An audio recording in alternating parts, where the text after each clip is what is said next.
So for those of you who don't know me already, my name is Maria Garcia. I'm the Schoology Product Manager for Denver Public Schools. And I see that we have Drea here with us to make sure she can kind of help me monitor some of the Q&A documents. So I put in a link. You'll see in the chat if you haven't accessed it already, that's where we're putting our back channel. We like to make sure that we have that set up so as you're asking those questions, we can keep a record of them as well as some answers, and we're keeping the same Q&A document for all of our sessions. So just keep that in mind. You can also come back and refer to this later. If we don't have an answer right now, we will be updating that on this document. So a little bit about myself. This is my 9th year with Denver Public Schools. Oh, good question, Julie. I'm going to be monitoring both places. So if you're like, I cannot handle toggling between the doc and this, we'll try to make sure we keep an eye on that chat. But it helps us stay organized and have a clear outline of, the Q&A piece if you're able to put those over into the doc. So great question. I think I was saying this is my 9th year in Denver Public Schools. This is my 3rd year providing support around Schoology, but my 1st year as the product manager. Previously, I was an AP Calc teacher at Abraham Lincoln High School. I worked in the professional learning department where I helped support a lot of online and hybrid PD. And then I worked as a digital coach for the MyTech program where 2 of the schools that I supported went all in on Schoology right off the bat. So this is a platform I feel lucky to have a lot of experience with, and I'm hoping to share with you some great practices today, especially as we're taking a look at what does it mean to use Schoology to teach. Yeah, sure, when we see our students face to face, but what changes might we want to think about as we're moving to an online space? So this is one of 2 sessions that I'm running. The intro to Schoology is going to give you a little bit more of the basics and is a bit slower pace. This one's going to be really specific in terms of some of those best practices that we see. So it might have a couple of more advanced moves. So if you find that it's a little too fast, please be patient and do feel free to check out that other session as well. But we do want to make sure you get whatever resources that you need and kind of differentiate as we go. So what I'm going to do at this point is I'm going to go ahead and share my screen. Andrea, as those questions come in, if you think it's a super urgent one that I'm not seeing, feel free to unmute and just ask it out loud. Okay. There we go. So I like to start off, if you haven't seen this resource already, this is the DPS Teaching Online Quick Study course that I put together.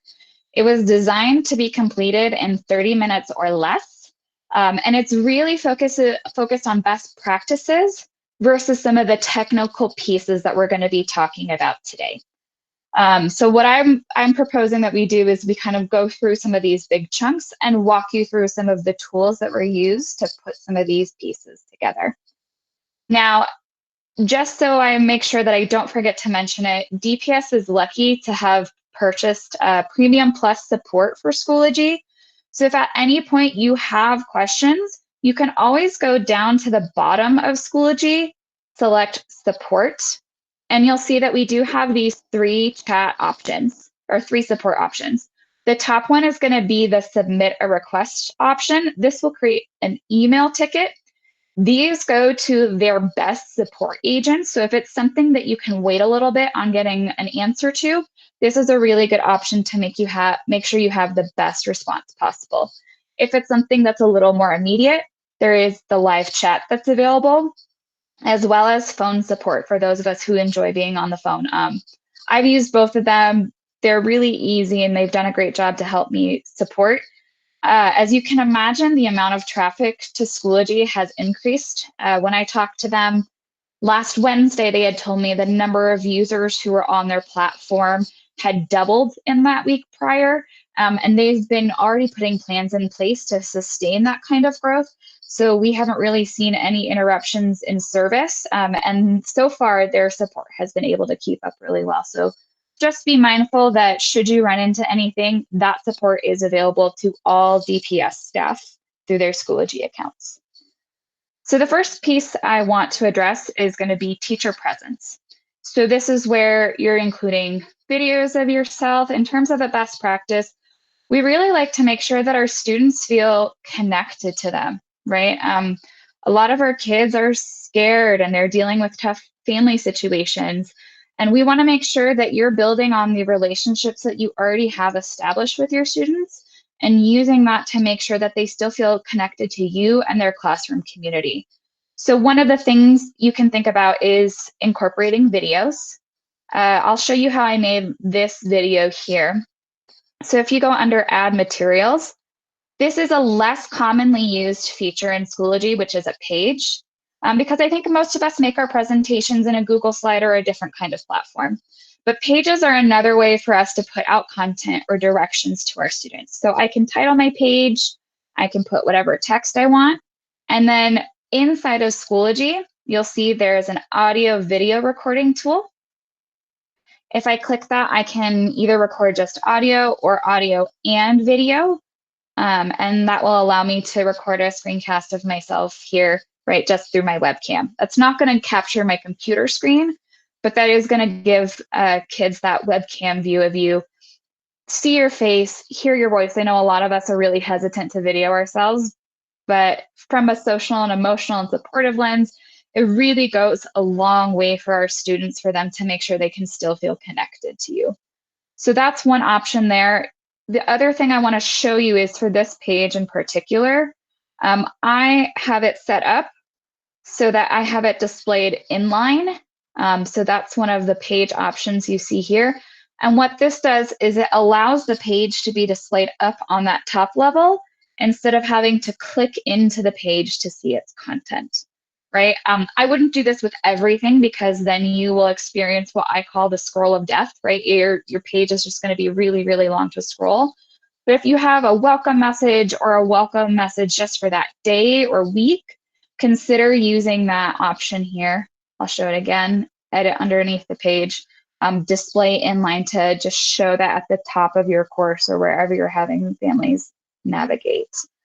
Other video options could include Screencastify. I know that that's been a tool that a lot of teachers have really enjoyed using and found super helpful.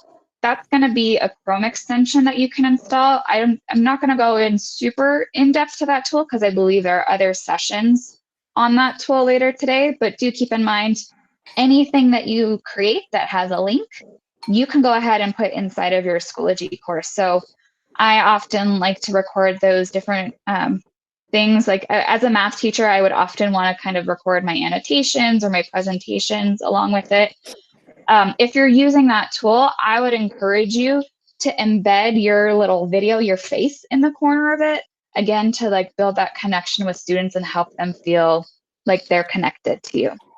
Inside of this course, there's also an example check-in form you can make a copy of or borrow the questions from, but it's a really great way to think about how am I checking in with my kids to see how they're doing, something that's not necessarily content-based that they feel that they can engage in and communicate with me how it's going.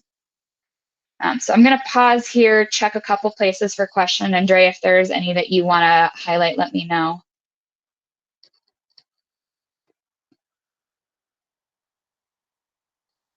Yep, so you can add another teacher, and I believe there is, I'll link a resource in this help document that we have in our DPS Schoology users group that show you exactly what this looks like from a video perspective. So I'll make sure that that resource gets in here. I'm going to go ahead and check the chat.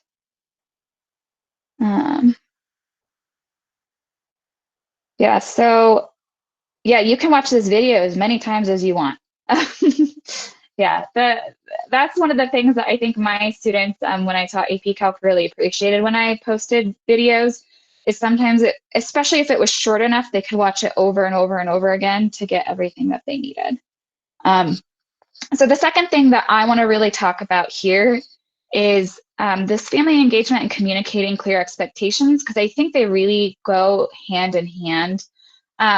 I think when I was a student teacher, one of the things I remember being very challenging for me is I felt like I told them what to do and they didn't listen. I think we all learned that the amount of explicitness you need in your directions is very surprising.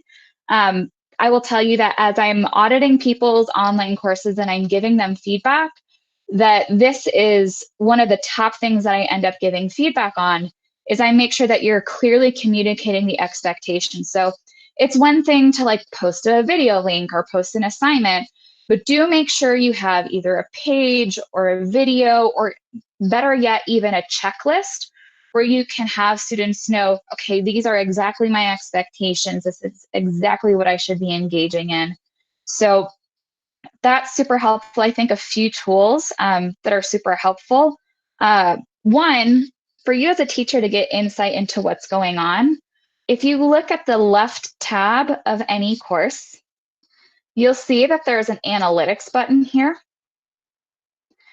And what that does is it pulls up every single person in your course, the last time that they accessed Schoology, as well as the last time they accessed one of your course materials.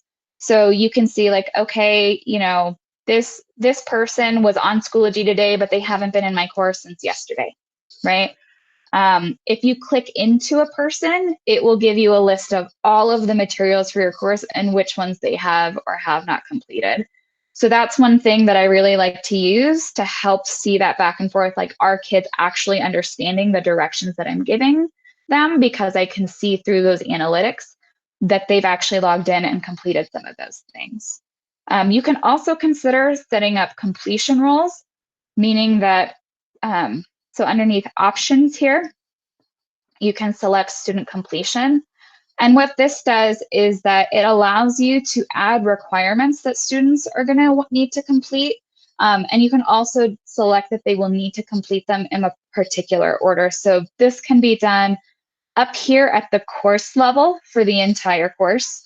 Or if you're looking at just an individual folder, you'll see I go over to my folder, and in the gear icon, I can select student completion, and it will only pull the things that are inside of that folder for the completion role. So I didn't establish them for this course because I wanted to make sure it was as clean and simple as possible so it didn't overwhelm people with a ton of bells and whistles.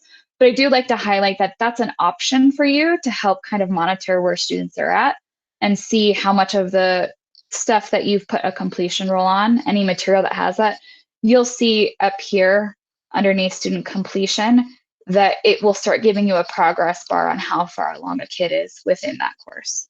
So that's one thing that I really like in terms of communicating clear expectations, but you can also think about posting a page or a document that has a checklist for kids. Any way that you want to go ahead and frame that, I like to highlight you have a ton of options here. I think that's one of the great things about having a learning management system is it gives you a variety of tools to play with, and you as a teacher who know your own students can pick the one that's going to work the best for them. So I'm going to pop over for questions again. So best way for a checklist to make sure students are doing work in Schoology, I think that's going to depend upon the teacher and depend upon the school. If it was me, right, I would think about setting up a folder either per day or per week. And then at the top of that folder, I would include the folder checklist, which is just a list of all the things that they should be doing and the directions for those particular things. But this is where a teacher's creativity or the way a teacher thinks about the content for their course is going to inform the way that they want to do this.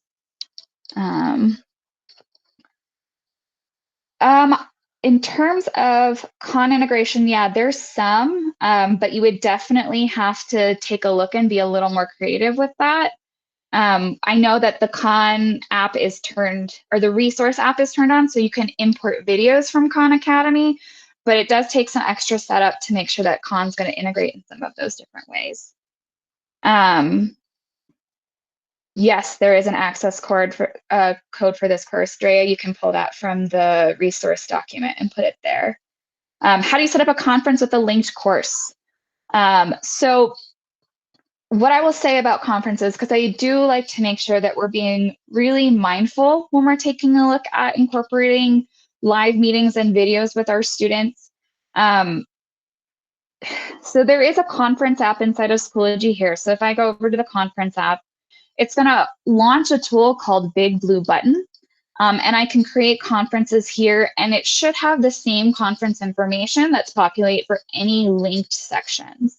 Now I know that not everybody has their courses set up that way, and linking is something that's a little bit trickier to set up. So you're not necessarily going to have the same information going to each student. If it was me, I would also think about using Google Meet, because like you saw for this conference, we could just put a link to the video conversation.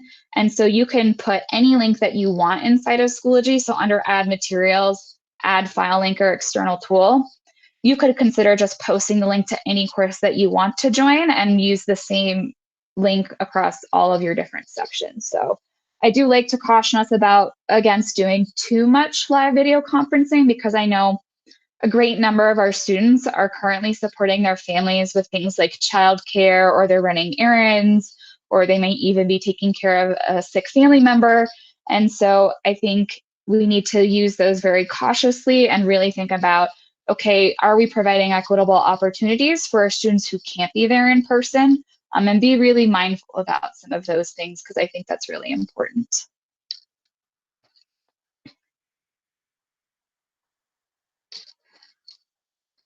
Yeah. So in terms of like a length and a teaching part in practice, so one of the things, and I think this is a great segue off to the next kind of concept here, is chunking content. One of the things that I think is super helpful and underestimated, we know in a live teaching session how important it is to have those built-in checks for understanding, so we can know when to kind of pivot our instruction or make adjustments along the way. As a general recommendation, the younger your students, the shorter the video for instruction should be. But I don't like to go more than that 5 to 10 minute range, because I think students can get really lost after that point. And it's really important to think about building in some sort of check for understanding. So you'll see in this segment here, I've got a quick video. All of these are super quick videos, right? And then I take you to what's called a Schoology assessment. And that just tells me I have like one, two questions, doesn't have to be a lot, shouldn't be a lot, but that's going to tell me where my students are getting stuck, right? So the way that I'm going to build an assessment is I'm going to go to add materials, add assessment, and I can just kind of build out that quiz from there. There's also a test quiz tool, and I know some people get really confused between the two. So test quiz is the old version of this tool, and it is still available because the assessment tool, while it has some advanced question types that you can use, so students can like annotate on an image, they can, drag and drop words and pictures and all sorts of stuff there. It's very Park-esque in terms of the question types available. It does not have what is called retroactive grading, meaning that if you put the key in wrong, it will regrade it with a new key.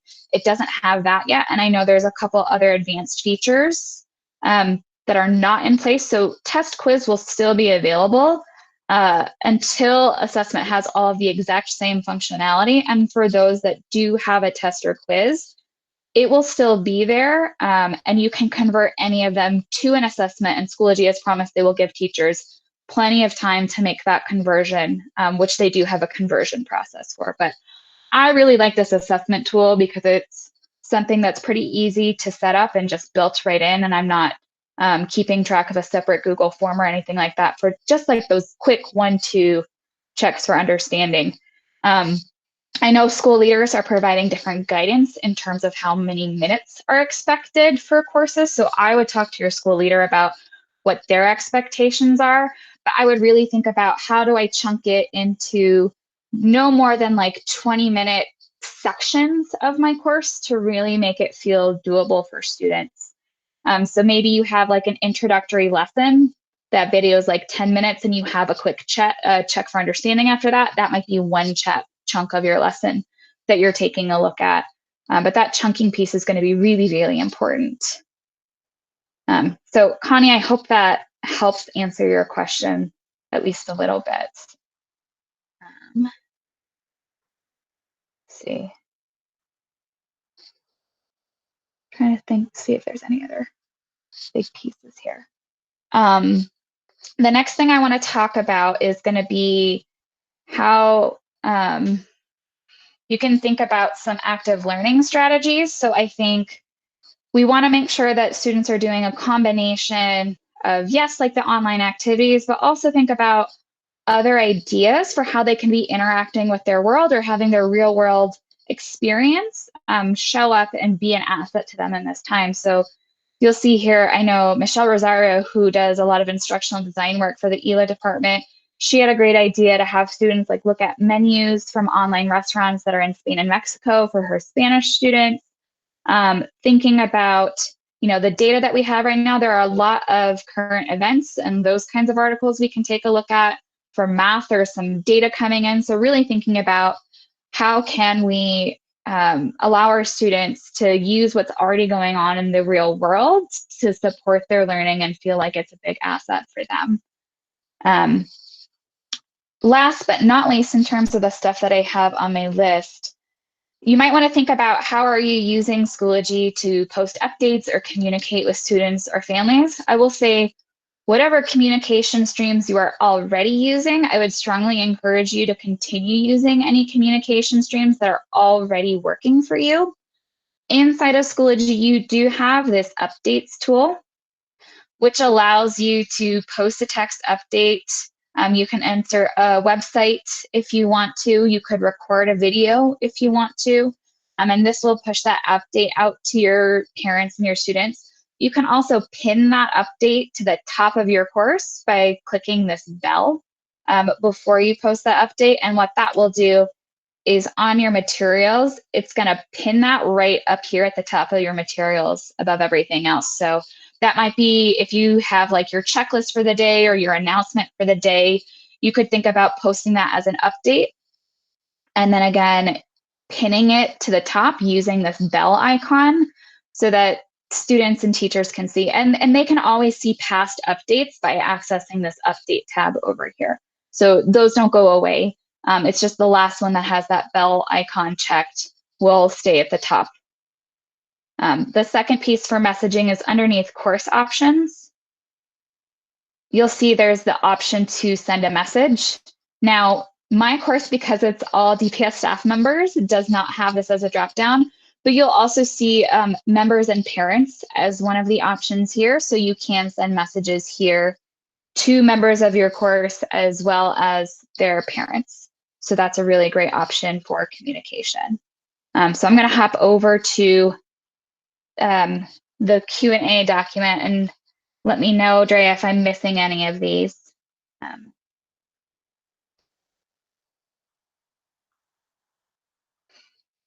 So you do not I'll go on this so we're not doing the screen inside of screen thing. So parent accounts are already connected.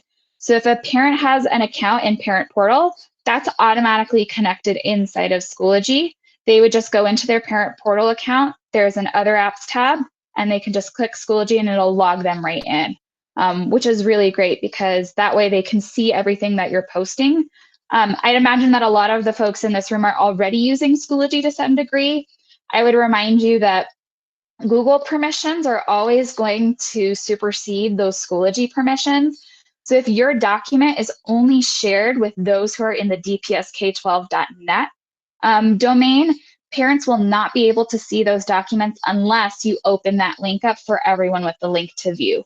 So do be mindful of that, right?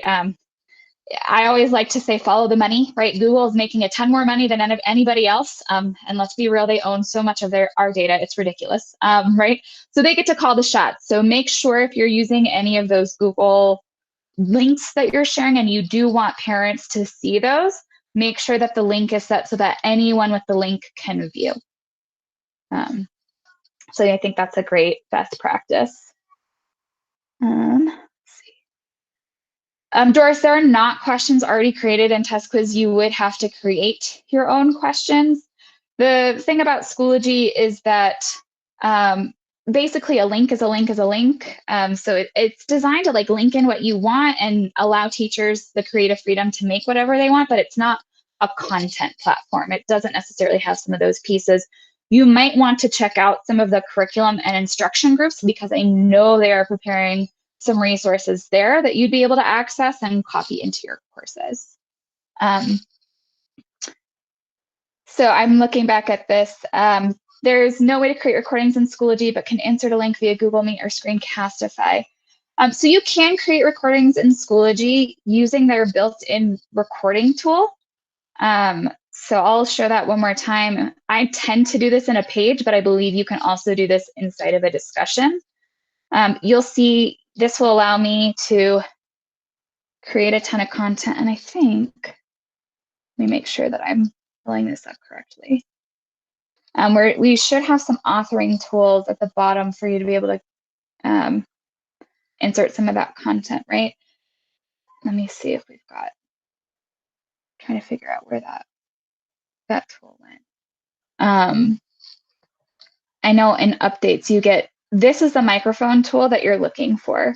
So you can always use this to add that audio, video, and audio only to different pieces. It's one way you can make it. I think it's a matter of personal preference and style, which tool you use. I've used both. I'm pretty happy with both. I know for some people, going outside of the platform is, oh, thanks. I will show that again. I'll go through and show that again. Thanks for calling me out on that.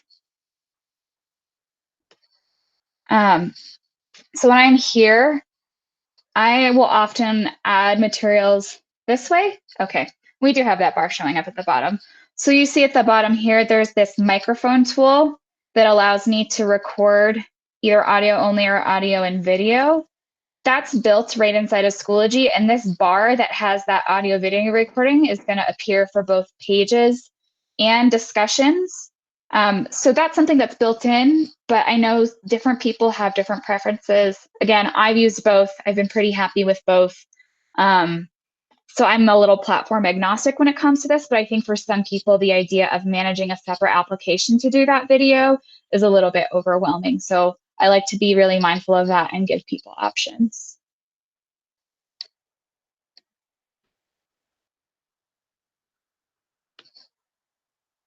All right, let's check out some of these other questions.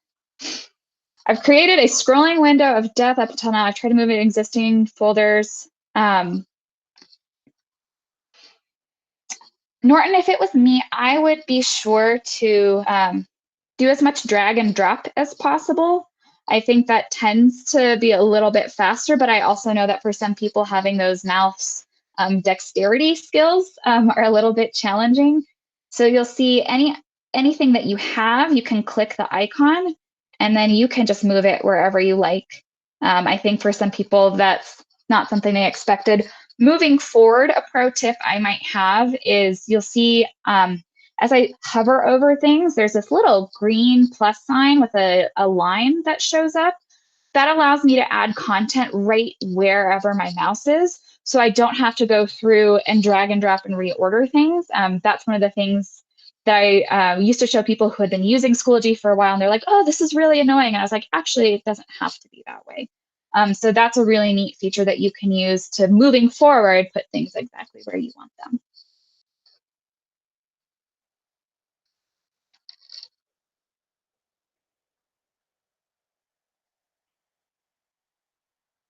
All right, Drea, and I see we have Laura now. Are there any questions you see that I'm missing?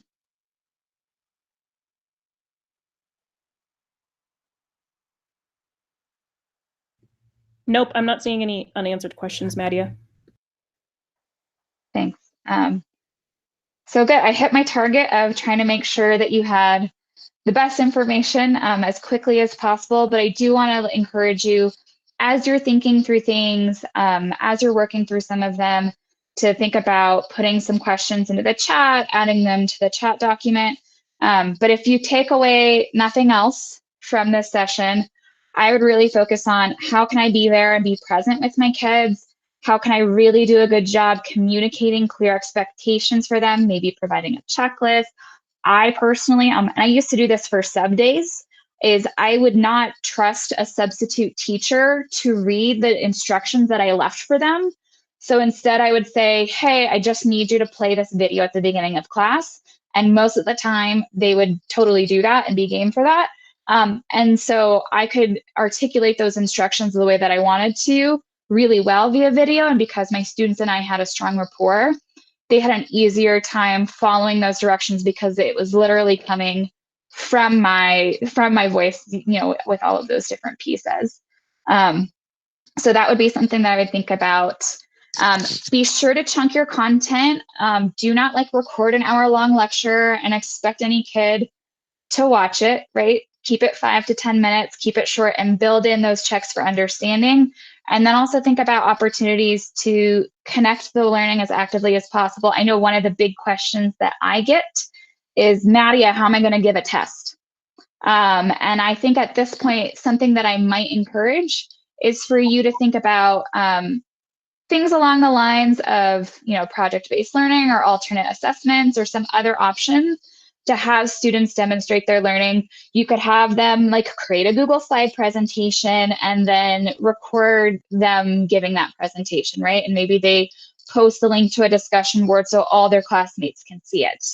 I think this is an opportunity to really push ourselves with some of those more innovative practices that are outside of what we traditionally see in school.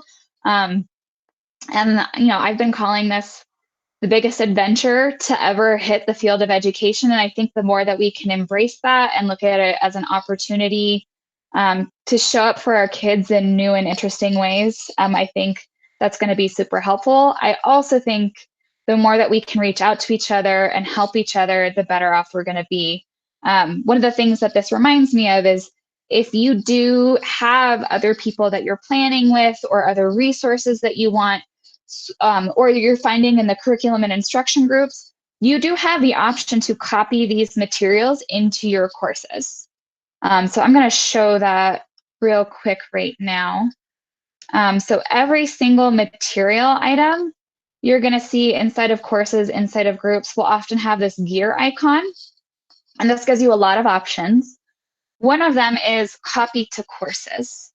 And so I can select this and copy this entire folder or copy one thing to any other course that I have access to, which is really nice. So you could think about, do you have a group or a common planning space where you're all building things and then you each get to bring those over into your Schoology course? The one caveat of that being that if you are using a Google Drive assignment, that attachment's going to fall off when you copy, meaning that it's no longer going to function the same way. So you will have to reattach a Google Drive assignment for those specific instances.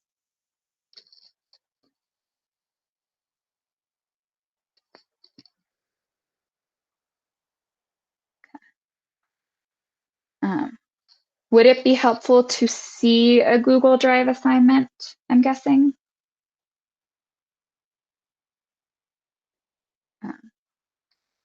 For those of you who haven't seen it, so you'll see if I add an assignment, there's two kinds of assignment. There's a regular assignment where students can just upload things. So if you have things that they're creating on their own and you just want them to submit them at the end, maybe it's a picture of a worksheet, maybe it's a picture of their dog, right?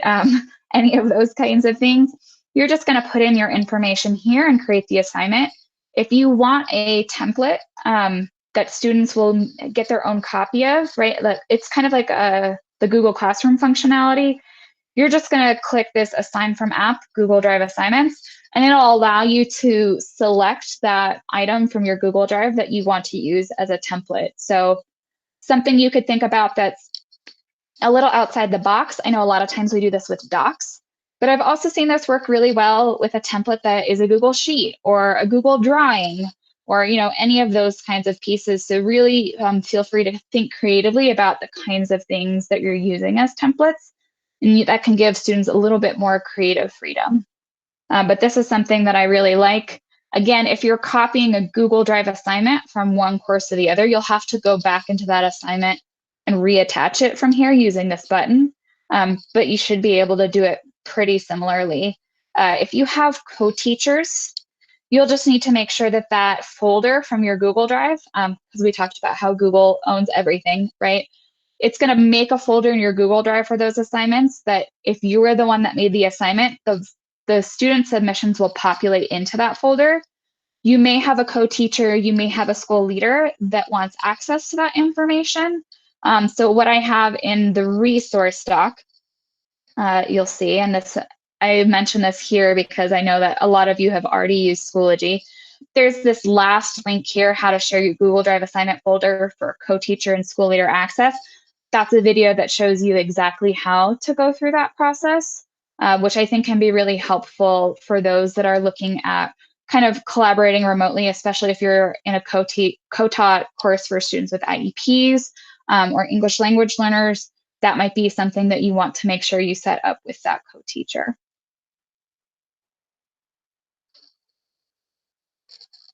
I'm going to pause here to check for some more questions.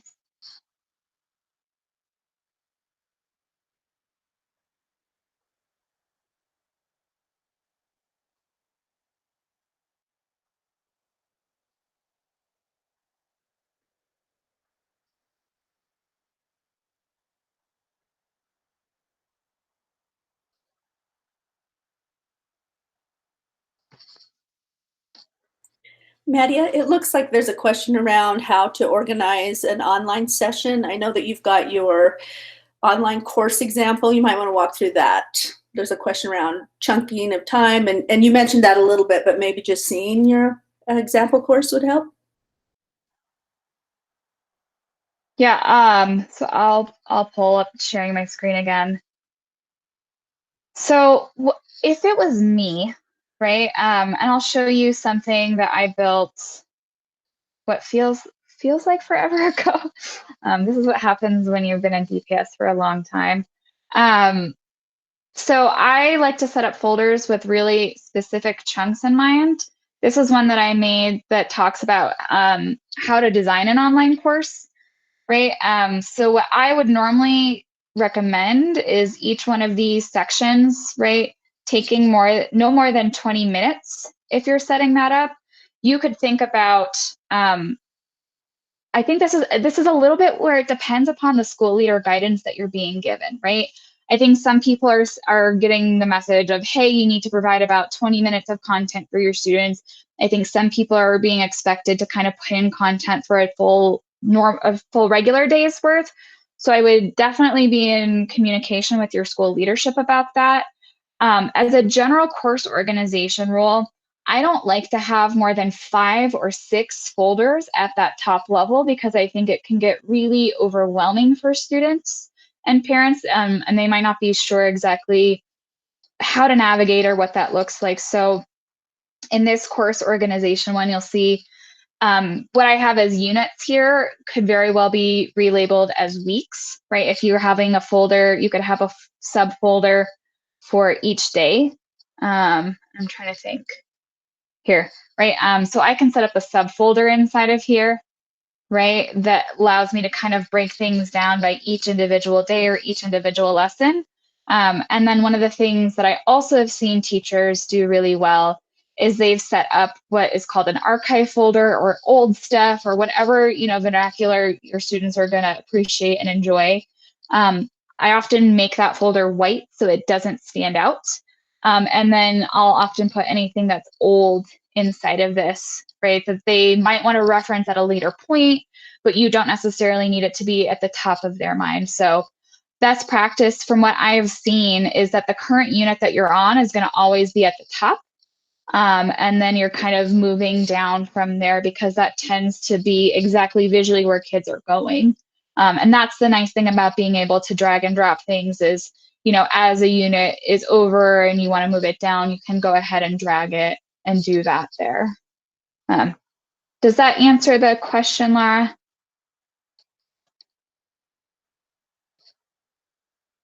Yes, I think that was great.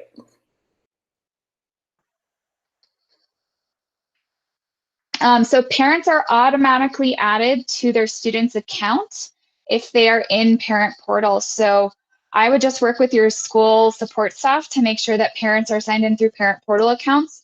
But what you will see, and I'll show you where it shows up. So you can see who has, so you can see who has a parent account. So if you're inside of your course and you go to the members tab, Everybody here is a staff member, so right there, it's just showing up with their name.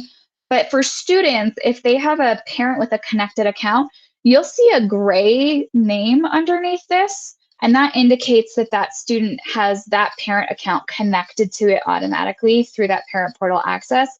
The thing that I really like about that is, and I have to be careful when I say this, there is no reason, like, Schoology is not going anywhere, right? But let's say it's 6 years down the line, right?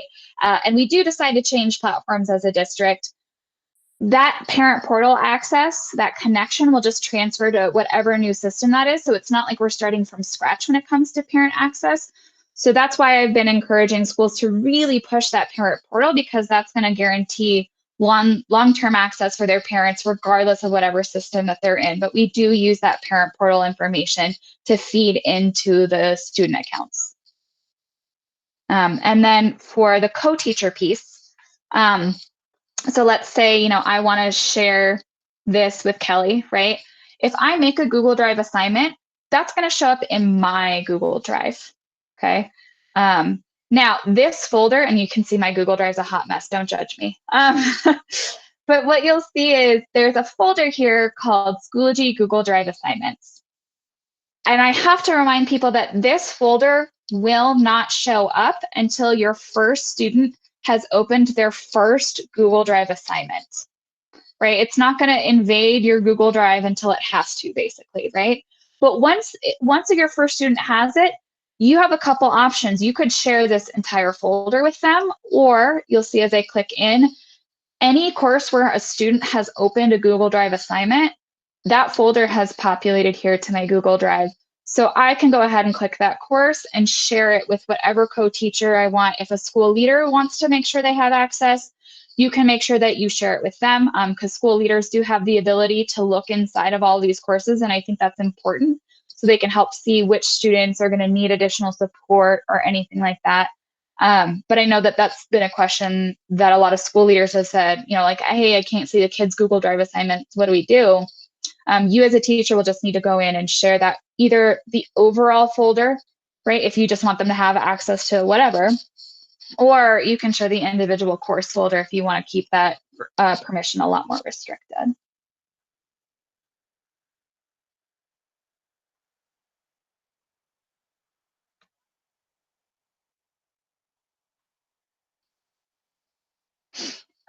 So I'm seeing a question about linking Google Drive to Schoology. So a couple things that you might want to keep in mind. If you are using, you should be using Chrome as your browser. The second thing is, if you are signed into both a personal account and your DPS account, this can cause a lot of problems, because basically the wires get crossed when it comes to linking a Google account. So I might recommend either using another browser or a guest window if you're having a lot of difficulty, because then it's going to wipe all that extra information and the wires will be clean and can kind of come through clearly. There is a troubleshooting doc that I have access to if you do run into any issues with that. I can make sure that I share it. It's also inside of the DPS Schoology users group, and that joining information is on like that one central document of resources that you have, and I'll put that link in the chat here. So that's going to be the DPS Schoology users group. There's a lot of troubleshooting documents and other different things like that. But if you do keep running into issues, Charles, just keep in mind that you have access to the Schoology chat, you have access to the phone support, and those support agents will be able to walk you through any steps that you need to take to get that issue resolved. Sometimes I have to see exactly what the issue is before I can give you like a strong troubleshooting recommendation.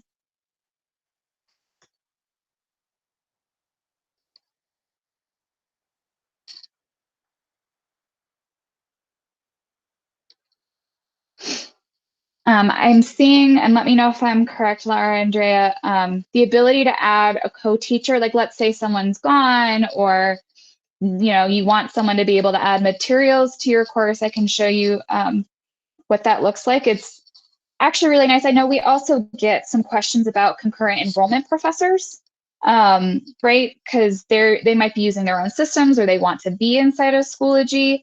So the nice thing is that if you go inside of any course, inside of this members tab, if the person is a DPS staff member or student, you can click add members, select your school, and then you can search for that person and add them to the course.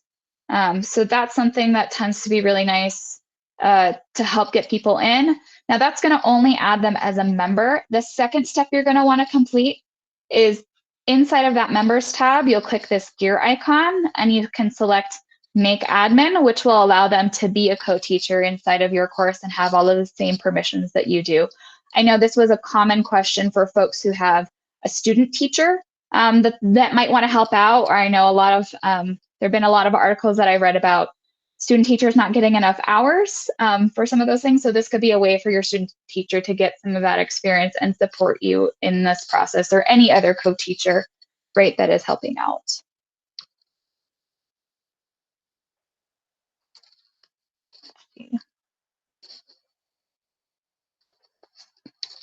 So phone support is available. It depends upon what you're trying to troubleshoot. It sounds like the issue you're having, I would call the Schoology hotline, whatever number is listed there. We do still have the DOT service desk up and running. I'm a part of the product integration team. So my team is all ready to go to help troubleshoot any of these things that you're going with. So anything DPS specific, right? If it's like, I can't find my course from Infinite Campus in Schoology, like things that are going to be very specific to DPS, you can still use that same dot service desk process to get that kind of support. I'm a part of a whole team, and they have been incredible during this whole process and are ready to go to support you with any of those more technical pieces. But if it is Schoology specific, I think that chat support, that phone support, that email ticket support are really great options because they're going to have some of the best resources available for you. I see a question about policies around grading and attendance for equity purposes. I would talk to your school leader about that. I know that there have not been a lot of great answers around this yet from anything that I've attended. But I anticipate that there are going to have to be answers and guidance that the Colorado Department of Education gives. And I think that I would turn to your school leaders to see what they're hoping to do during this time, because I know per the usual DPS flexibilities model, that school leaders are being given a lot of leeway and a lot of flexibility to lead in a way that they feel is going to be best for their students. So I would definitely take a look at that. And thank you, Laura, for pointing out, if you do need additional support, you also have your digital or regional coach that you can reach out to. And I know that they'll be having office hours and other things as we continue to go along. I know I'm going to continue to have office hours. I think once these trainings are kind of cycled through, I just want to make sure I have different meets like this, where folks can just, jump on, ask a couple questions, get some real quick answers. But for me, it's really important that you get what you need so we can do our best job possible in providing support for our students. If you have not done so already, I know we like to give you a little bit of time to go from one session to the next. If you want to sign in, please do sign in. We ask that you try to complete the survey that's on the question document. That way we can get some feedback. Was this helpful for you? Is this the information that you needed? So we can really make sure that these are doing the best job supporting you with what you need for yourself and for your schools and for your families. So I appreciate everything that you're doing. I'll stick on here until the time is done, but I want to recognize, you might need to get up and go to the bathroom, or get a snack, or, have your toddler walk in and say hi to you. Who knows, right? But just do let me know if you have any questions. I'll post the link one more time for the Q&A document. It's going to have the resource document, the survey, as well as, any the sign-in. All those links are going to be at the top of that document there, Patricia. And I know that at least the messaging that I have gotten is that if you sign in, this can count towards some of those CDE recertification hours. So if that's something that you're thinking you're going to need a record of, you can just make sure that you use that to get that information.